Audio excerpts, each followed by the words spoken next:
Another week begins, and that means we're another week closer to the start of a Duke basketball season. We ask for your questions to dive into on this Mailbag Monday. Let's talk Duke basketball. Hi, everybody. Dick Vitale. Hey, make sure you listen, man. The Locked On Blue Devils with J.J. Jackson. He's awesome, baby.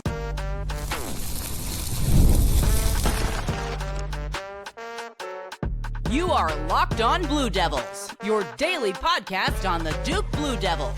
Part of the Locked On Podcast Network, your team every day. Hello, everybody. Welcome into another episode of the Locked On Blue Devils podcast. My name is J.J. Jackson. It's so great to have you here with us today on this Monday, October 13th, 2025. Locked On Blue Devils is your one-stop shop where we discuss everything going on inside the life of Duke athletics. On today's show, we'll focus a lot on the Duke basketball team as it is a Mailbag Monday, a great chance for us to answer your questions that you've got about the Duke Blue Devils ahead of an upcoming season. No Duke football this past weekend as they celebrated an off week with a 4-2 mark and now get set for a massive game coming up on Saturday against Georgia Tech. So we'll have plenty of football thoughts for you throughout the course of the week. But today, all things basketball on this Mailbag Monday is my guy Dustin from the Devil's Den podcast is here with us again on the show. If you haven't done so already, please be sure to follow and subscribe to Locked On Blue Devils for free, wherever it is that you get your podcast. Go ahead and leave us a 5-star rating and written review. Like this video to watch it on YouTube each and every day. Also, subscribe to our YouTube channel. Comment down below if you're an everydayer so we can give you a shout out in future episodes. Follow us on X at LO_Blue Devils, and we're on Instagram and TikTok as well. So without further ado, I'll bring him on into today's show. The aforementioned Dustin is back with me here today. It's great to see you, man. We know that we're much closer to basketball season now that we're about midway through October. How are things going in your world? Man, everything's great here. It's fall's in the air, so the weather's getting cooler. Just had our member guest golf tournament. Beautiful weather for that. Football's on and basketball's right around the corner, man. I love this time of year. Yeah, it doesn't get much better than this, man. It's been a fun football season so far, and we're expecting a really big basketball season to take place. We've had to get adjusted. You and I are Duke basketball lifers, and so we've had to get adjusted a little bit to an earlier start of everything, man. I mean, we were just a day or so into October, and then all of a sudden there's countdown to craziest. We've already had ACC Media Days come through and go through Charlotte, and now a little bit of downtime before the exhibition. Much earlier start this fall. Yeah, I want to say, I felt like it was always around Halloween when we were kind of really just starting to kick things off. So, yeah, to be October 4th, I think, was countdown to craziness. Like, hey, I love it, though. The off season's long enough already. Let's jump in and get it going. Yeah, so now we can have all these takeaways and whatnot from a 12-minute action that we saw for Duke. We saw the three-point shootout, and I know that you guys talked plenty about it on the Devil's Den podcast. We've done the same over here. So let's keep this thing moving. I asked for questions. People could send them in. Gmail, lockedonbluedevils@gmail.com. Got a couple on Instagram and on X, and also down in the comments of these YouTube videos. So keep them coming for future episodes. First question is really simple. What do you want to see in Duke's first exhibition game? Here it is, an exhibition game coming up against UCF. I'm always excited to see what these guys look like playing together, actually in uniform, as opposed to like the practice jerseys that we see in clips and whatnot. And we got a little glimpse of it there in Countdown, getting to see them in uniform. But, of course, they're divided up. Now we get to kind of see what the rotations might look like and that sort of thing. That's kind of the first thing that comes to mind for me. What about you? Yeah, you know what I love about this one is not the typical warm-up game where it's some, D2, D3 champ, D2 champs. I think we normally would play those guys. UCF, I mean, that's Johnny Dawkins. That's a guy, brotherhood. Shout out my fellow Southpaw, Johnny Dawkins, coming back into you and me both. Yeah. Yep. So Southpaws among us. I want to say, I was in the building the last time we played UCF. That was in South Carolina, second round, Zion's year. Not an easy game. These guys are, they got athletes, so I'm not sure what their basketball program's looking like this year. But it's not some cupcake team. So I'm kind of excited to see us, roll out against some other top tier athletes. Yeah, a lot of turnover to UCF's roster the last couple of years, and that's expected in this day and age. It's Duke's kind of the oddity to not have scholarship players go into the portal after this past season. I've talked about this before, but the first game of the season being against Texas is wild. I mean, right out of the gates, Mhm. you're playing a major conference opponent. You got to go back to that Zion Williamson team when that last happened, when Duke opened up the year against Kentucky. Yeah. I feel much better about this, though, Shu, because of the exhibitions that Duke gets to play, right, against UCF and against Tennessee. Whereas right. in the Zion year, they were playing Winston-Salem State and some of these smaller in-state D2, D3 level teams for their exhibition. Now you're going up against a high major opponent right out of the gates. Yep. Yeah, I mean, look, it's going to show us what we're made of right out of the gate. We got a lot of newcomers, so our freshmen are going to have to grow up quick. Obviously, they're really talented, so I believe they're going to be able to do that. The good news is about the exhibition games, they don't count. So you can tinker with some lineups. You can play around with some stuff. You can let them learn, let them learn through their mistakes. But, yeah, I mean, like you said, the Texas game's right around the corner. It's happening here in my backyard. I'm going to be there for that game. So, yeah, these are two great warm-ups to get us ready for that gauntlet that's going to start, day one. Yeah. Okay, so what do you want to see in Duke's first exhibition game? Just guys in action, guys in uniform. I'm going to go even further. Let me make this player-specific now. Okay. I want to see more of Dame Sarr. Okay, because of the squad, 5 returners. Obviously, you've got word and action of them a season ago for Duke. The Boozer twins get enough hype as it is, and we've seen enough already throughout the course of the year. Hamenya played USA basketball, and quite frankly, Sebastian Wilkins isn't going to be as big of a factor, we don't believe, as Dame Sarr will. And in some regards, from the open practice to countdown, it's been a little underwhelming with the hype that could be there for a guy like Dame Sarr. So let's see more. And this is not to take any shots at him or anything like that. It's just we haven't seen a whole lot of him. So here's an opportunity, player specific. I want to see more of him. For me, look, that is a question mark for me because obviously we saw Tyrese come over, and when you're playing, you haven't been playing American style basketball your entire life. Just making that transition might be take a little time. Obviously, he's an athlete. I don't know if the scoring will be as I think he's going to hang his hat on defense. He's got such the incredible tools to play defense with. For me, the surprise, Big Pat, man. I love everything about Big Pat. Soft hands, great feet, talks a little smack here and there. Outside jumper now. Just does a little bit of everything for a big guy. So I'm really excited about what Pat might do this season. Yeah, I'm excited for this whole squad, but Pat in particular. Yeah, if that 3-point shot becomes more of it looked really good in countdown and in the clips that we're seeing throughout the course of the summer. I'm curious how much that'll actually be a part of what Duke looks to do. But boy, he can absolutely put you in a blender down there in the post. I think we're trying to play a true 5-out offense with this squad, and everybody. Boozer can shoot them. Malik, we saw, can shoot them. If Pat will be confident, step up and shoot them, it's going to make us dangerous. The spacing we're going to be able to put on the floor. Oh, I'm excited. And look, it's Duke basketball season. It's right around the corner, and the first exhibition game will be here before we know it. Middle of next week, we'll be able to see Duke take on UCF. So excited to see that one unfold. All right, it's Mailbag Monday here today on Locked On Blue Devils. We're answering your questions. We'll take one quick timeout and continue here in just a moment.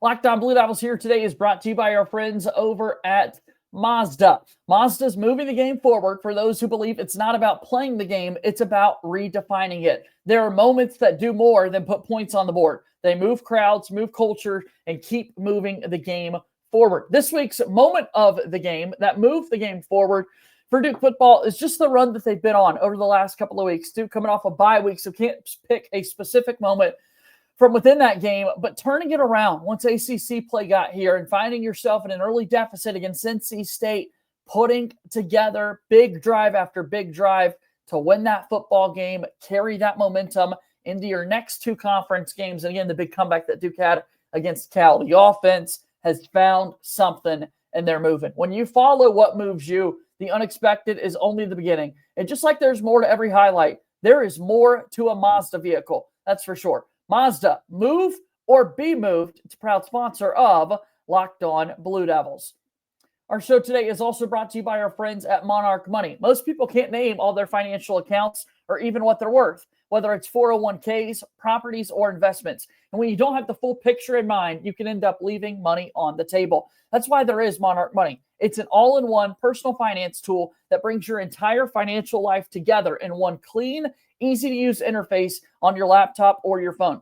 Monarch is built for people with busy lives. If you've put off organizing your finances, Monarch is for you. It does the heavy lifting right away. You can link all your accounts in minutes, see clear data visualizations, get smart categorization on your spending, and finally feel in control of your money without ever touching a spreadsheet. Don't let financial opportunities slip through the cracks. Use code LOCKEDONCollege at monarchmoney.com in your browser for half off your first year. That's 50% off your first year at monarchmoney.com with code LOCKEDONCollege. Monarch Money is a proud sponsor of Locked On Blue Devils. All right, we keep going forward. Dustin Shoes here from the Devil's Den podcast. It's Mailbag Monday here today on October 13th, a couple of days away from Duke's first exhibition game. The next question that we got here, someone sent this via email, and it's a fun one to sort of sit there and speculate. But just out of curiosity, seeing a pair of twins play together this season, how many assists will Cayden Boozer have to Cameron Boozer this year? I don't even know how we begin to quantify something like this, Shoe, but that's going to be a really special moment seeing the brothers play together.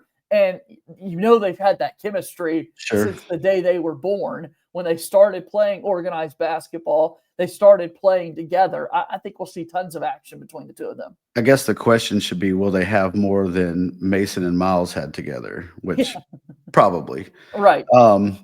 Look, I'll go with just throwing a number out there. I'm imagining he gets at least one a game to Cameron. I mean, Cameron's going to put the ball in the basket a good bit. So one a game, 38. Actually, I'll go a little higher. I'm 38, 39, 40 games. Let's say 45. Okay, well, let me double that. I'll say 90 then, and we'll kind of see. We'll kind of see how this plays out. Love to see that. Sure, yeah. A little bit, and again, just the ability to find one another on the floor. I also think it's interesting, and I figure it would. But is how much Cayden will be able to distribute the ball to other, like what that assist number will be in ratio to his brother Cam, because he probably doesn't have to think about it. He's going to know where his brother's at on the floor. They've just got that connection built in already. 100%. And look, from all accounts, Cameron's just the epitome of a floor general. I think he's going to be able to run the show when his time's called. Jimenez will be able to hit some shots. I think again, Big Pat's going to be scoring. Obviously, Cameron's going to put a lot in. If you're feeding it to Slim, chances are you're catching a couple assists for that too. So, I think we got a lot of weapons. Darren Harris might come out of nowhere and shock some people with the jump he's going to be able to make. All right, I'm excited, and I'd love for people in the comments down below, let us know. Throw a number out there. That's what Shu and I are doing right here, kind of forecasting what we expect out of this Duke connection between Cayden Boozer and his twin brother Cameron for this upcoming season. Next question we've got here on Mailbag Monday. Can you describe Jayson Tatum's role with the program? I see Chief Basketball Officer. What does this mean? What are we doing here? Fair question, Shu. This is unprecedented. Nobody else is doing things like Duke does. What are you taking in when you read about Jayson Tatum joining the staff again? I mean, obviously, we're a little ahead of the curve, with a lot of things. Sure. To be honest, full transparency, I'm not really even sure yet. I haven't dug in too much about what this is really going to mean. I personally just think it means that he's going to be there, someone for these guys to lean on, advice, maybe, tips and tricks of where to be on the floor, angles to attack, stuff like that. He's rehabbing. He's going to be rehabbing all year, basically. So I like that we gave him a role, something to do here. Obviously, the Celtics owner is, friends of the brotherhood as well. Right. So if he's got the blessing by the Celtics to kind of be around and kind of share his knowledge, I hope that's what he's doing. Yeah, Coach Shire says, quote, "We're honored to welcome Jayson Tatum as our chief basketball officer. This program is always about pushing the game forward. Jayson has been incredibly loyal to Duke since the day he committed, and this evolution represents the next step in how we connect the brotherhood to the future of our players. Jayson is the ultimate professional. His ability to inspire, motivate, and guide our student athletes is unmatched, and I could not be more excited to see the impact he will have on our team and our culture. End quote. In the release, Duke talks about, as the chief basketball officer, Tatum will volunteer his time as a special advisor to Shire in the Duke program, bringing championship-level insight and professional basketball experience to player development, leadership, and life as an elite athlete. So that's kind of the gist of what Duke is expecting this to be. I think it's just more something that you could put on a recruiting pitch, that you've got this guy plugged in. But I do think that Jayson Tatum, not that Duke is taking, I don't want it to seem like Duke is taking advantage of him in any way by using his likeness and whatnot, but I think he's just as excited as Duke is to be a part of this partnership. And listening to him, kind of that clip they put of him mic'd up in the locker room at Countdown, mentioning things like NIL and agents, like that's a reality shoot that these guys have to deal with now in the college game. And when you've got Jayson Tatum at your disposal, heck yeah, bring him aboard. Let him be a resource for these guys. Yeah, I mean, the guy's won an NBA championship. Obviously was really, really good at Duke.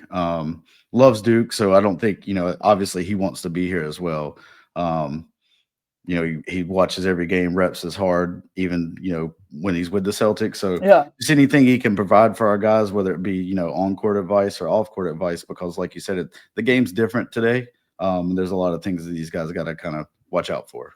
All right, talk to me about Tatum specifically. One of the best players in the world. He's made All-NBA. He's made the All-Stars. He was two-time gold medal winner, won the 2024 NBA championship. Since this announcement was posted in the Celtics practice facility, a clip's going viral already of a vertical leap and dunk that Jayson Tatum was able to do this removed from the Achilles injury. It's kind of wild how quickly I've heard he's kind of check off these things. Progressing really well.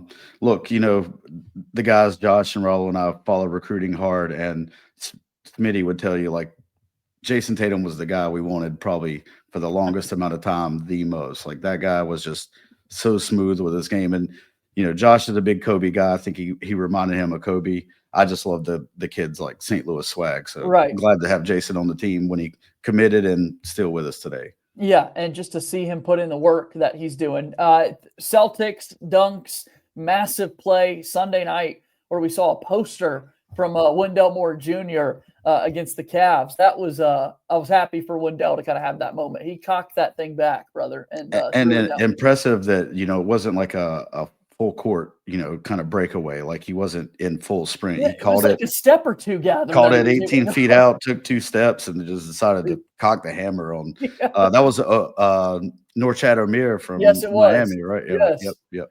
Little ACC crime there. With him able to throw that down. Proctor has looked good in summer league, which has been fun. And then not summer league at this point, preseason. I should say. Sure. Con Knipple looking incredibly smooth for the Hornets. Not as much run for Sion James. I think that will certainly improve throughout the course of the season. And then, surprise, I know we're going off here talking a little NBA here, but Cooper Flagg, pretty good at living up to the hype, man, huh? Guy's pretty good at basketball, it seems. I love that Dallas team, man, having just all the size and then a lot of Duke flavor, too. Yep. You got D-Live and Kyrie when he gets back. Hard not to cheer for those guys. Yeah, Cooper Flagg pairing with Anthony Davis. Something tells me that duo is going to work out quite well.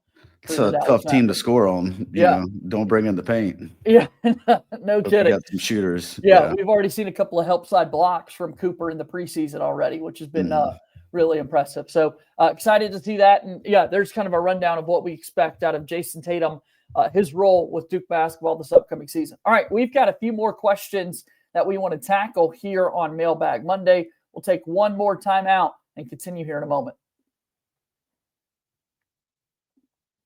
Locked On Blue Devils here today is brought to you by our friends over at FanDuel. FanDuel, of course, is America's #1 sports book.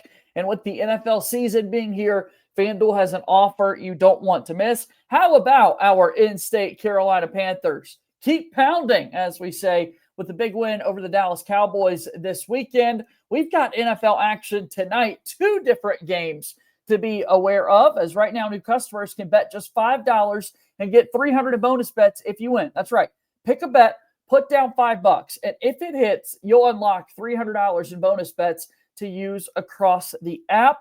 right now, as we take a look at Monday Night Football lines, the Buffalo Bills and the Atlanta Falcons, FanDuel's got Buffalo favored by 3.5 points. In the second game tonight, the Chicago Bears, the Washington Commanders, FanDuel has the Commanders with a 3-2 record on the season, favored by 5.5 points. Go get in on the action right now at FanDuel. Again, bet just $5 and get 300 in bonus bets if you win. So what are you waiting for? Visit FanDuel.com to download the FanDuel app today and get started. FanDuel is a proud sponsor of Locked On Blue Devils.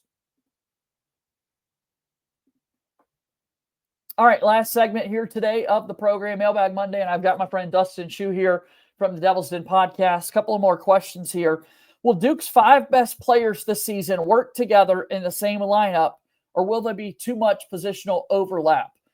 This came through from Duke Junkie 412 on Instagram, and I like this question. This is kind of one that you really got to sit there and think about. Let me read that again for people here. So, will Duke's 5 best players this year work together in the same lineup, or will there be too much positional overlap? Fair to think about when you've got a team that's got as much size and versatility that they do. However, I do think it's probably positioned enough to where it's going to work out okay. Yeah, but I mean, look, again, this team, you can throw out a lot of different crazy combinations kind of of lineups. Yeah. So it depends on what you need. You want to go, we're up 12, 15, there's 8 minutes to go. We don't need to score a lot more. We just need, do you throw Big Pat, Cam, and Malik out there with, just causing havoc everywhere? Do you go small, Cam at the 5, Sarr, Kaminia, Harris, Evans, and Foster, something like that? I mean, there's a lot you can do, but I'm looking forward to see what John what he can tinker with and what he finds. Obviously, last year I think we found what worked best there around the Auburn game or shortly after, and just kind of hammered that for a long time. I think John will do the same this year. I think that Duke will be okay in this regard. Again, the 5 best players, does it work in a lineup, or is there positional overlap? One of the concerns that people have about the Duke team, which is totally fair, I've talked about this a good bit, would just be the front court depth that they have given the injury histories. But if you look at this squad in particular, if you're looking for your 5 best players on the team, I think you're going Cayden Boozer, Isaiah Evans, Pat Gongba, in any order there from the top. Mm-hmm. Then you've got an interesting case for someone like Caleb Foster, or if it's Malik Brown, then maybe there's a little bit too much positional overlap. But I think Cayden Boozer is going to be able to do more with the ball in his hands, so that probably could work a little. I do think I think Malik's going to be one of the first guys off the bench. I think Malik's going to be that guy that, kind of like last year, just comes in, kind of causes havoc right out of the gate, and just does all the little dirty work that every team needs, that kind of glue guy. So I don't know if he's necessarily going to be a starter. I think you can already pencil, obviously, Cameron and Isaiah in. Those might be the only 2 sure shot locks. I think Patrick's going to start at the 5 as well. But you can do a lot with the rest. Yeah, between Dame and Nick and maybe DH, I don't know how you kind of look at that. I think they'll all get an opportunity to play, and deservedly so. The guys that went to ACC Media Days for Duke, funny enough, Caleb Foster and Malik Brown, I am so curious. Like, if you were to guess who has the better year of the 2, is there an obvious answer, or could you make a case for both? Well, I think it's going to be 2 different things. Like, I think Malik's going to be, if he gets healthy, he's going to be in the running for Defensive Player of the Year. Right. Which Duke hasn't had a National Defensive Player of the Year in a very long time. We used to put quite a number of those guys out there. So, Caleb, I think Caleb's going to show off. Obviously, his shot's gotten a lot better, made the 3-point finals against Darren, shot it well, just happened to get beat by a guy that made 17 in a row, which no shame in that. But I think Caleb's going to do a little bit better just being aggressive. In that scrimmage, he pushed the pace better than we've seen Caleb push the pace since he's been at Duke. I'll put it this way, Shu. I think it's critical that Caleb Foster has the better year of the 2. Sure, I would say so, because we're not real sure what Cayden is going to be going to be capable of right off the bat. Yeah, and I think offensively and defensively, for that matter, you're going to get enough from Cayden Boozer and Pat Gongba that even if it isn't It's going to be amazing defense from Malik Brown, but Sure. we're looking for complete play. I mean, last year, my only critique of Malik was he didn't look at the basket enough. If Caleb's not well, it's a lot of pressure then on Cayden Foster to get right, or Cayden Boozer to get right and get it going. So, we want all these guys to have big years, but I think that's a interesting question there. I believe in Caleb. I think he's going to. Year 3, man. The jump is for real. Yep. We've seen it the last couple of seasons. So, will Duke's 5 best players this year work together in the same lineup, or will there be too much positional overlap? I love that. Let us know in the comments what you think about this question. And then finally, here's a question that we got today, right before we started going. What do you think of Duke basketball's preseason AP poll and KenPom rankings? Duke comes in number 6 in the Associated Press, number 7 in KenPom. These metrics both have Duke as a top 10 team. What do I think? I'm happy to see Duke back in the top 10. Shows that the talent is certainly there. Kind of don't mind that there aren't these massive hype and the weight that you've got to carry being number 1. Sure. Or something like that going into the season. But, I would have had more gripes if they were further down. Like some of the rankings that we've seen before had Duke as like 12th, 11th, and whatnot. And then you see all the betting odds, and Duke's there towards the top. And so I'm fine with 6. Yeah, 6, 7, that's fine. 8 would have been fine. I think Gary Parrish had his 9th in his first iteration of the way too early. I think we're a top 10 team. I think we have a top 5 roster, no doubt. Sure. There's just some question marks with how young they are. And then, whether or not the backcourt can kind of match. I think the front court's going to be the strength this year. So can the backcourt kind of match that? So being just outside the top 5, I'm completely okay with that. Like you said, starting number 1, a lot of times that's you get a little big-headed, get a little ahead of yourself. You start in this range. I don't think we feel disrespected, but we got some work to do to show that we're the best team in the country. Yeah, and I'm excited for Duke to show that work off. We are. They're going to have the chance. A lot of chances. Let's make it happen. I want to, sites have been on 6 for quite some time. So we're still looking. We're still trying to climb the stairs there to the top, and hopefully this is the team that gets it done. Shu, always great to see you, man. Tell people a little bit about this, the Devil's Den podcast. Tell us about it. Yeah, man. I mean, we've starting to ramp up a little bit more, doing a couple more episodes per month, and we're going to get into it a lot more once the season really starts rolling. I think the guys just did one with Brennan Marks while I was out in Yellowstone, so that should be coming maybe today.